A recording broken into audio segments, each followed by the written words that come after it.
Many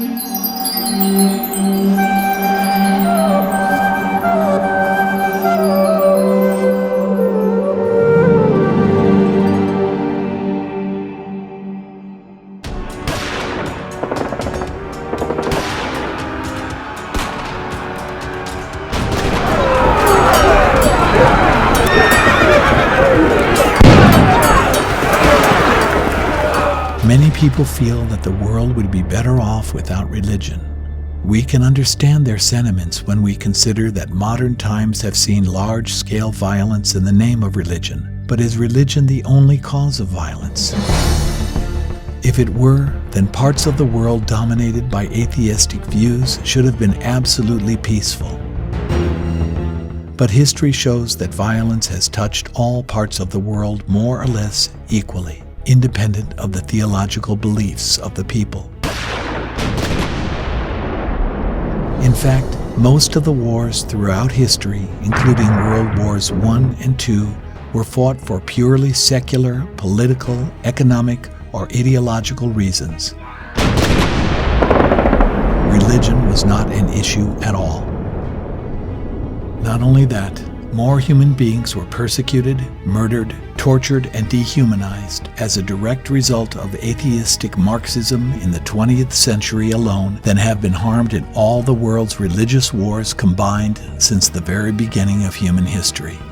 Whenever wars were fought in the name of religion, the real issue was the same: the increase of wealth and power. Religion was just a convenient scapegoat for the powers that be to mask their grossly materialistic motives. And even such religious violence has been only a tiny fraction of the secular violence witnessed by the world in recent times.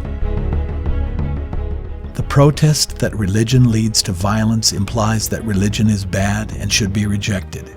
But can the human being do without religion? The universally accepted goal of life is the quest for happiness. When man neglects or rejects religion consciously or unconsciously, his conception of his own self becomes a lump of chemicals that has by chance come alive. The quest for happiness then degenerates into a savage struggle for carnal enjoyment. Wealth, wine, and women become the only goals of life.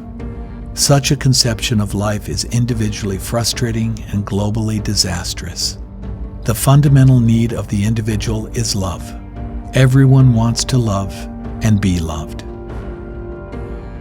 What is this mysterious phenomenon known as religion?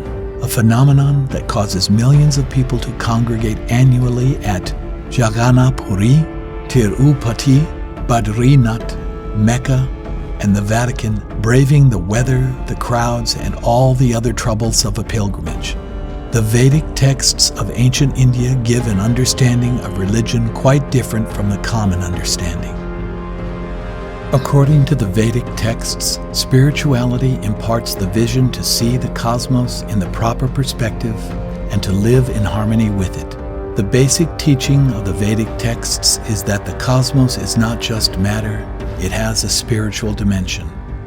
The Vedic texts further explain that genuine spirituality is meant to awaken us to our original spiritual identity through a harmony of philosophy and religion, the two rails on which spirituality runs. The philosophical aspect of spirituality involves the study and understanding of matter, spirit, and the controller of both, the Supreme Lord. And the religious aspect involves following rules and regulations that bring about realization and experiences of the spiritual realm. What then, from the Vedic perspective, is the cause of violence? Imbalance occurs in the cosmic order when humankind lives in disharmony with either of the energies of the cosmos. When the material concept of life prevails over the spiritual, the decline of spirituality results. Spirituality may decline when one neglects its religious aspect, its philosophical aspect, or both.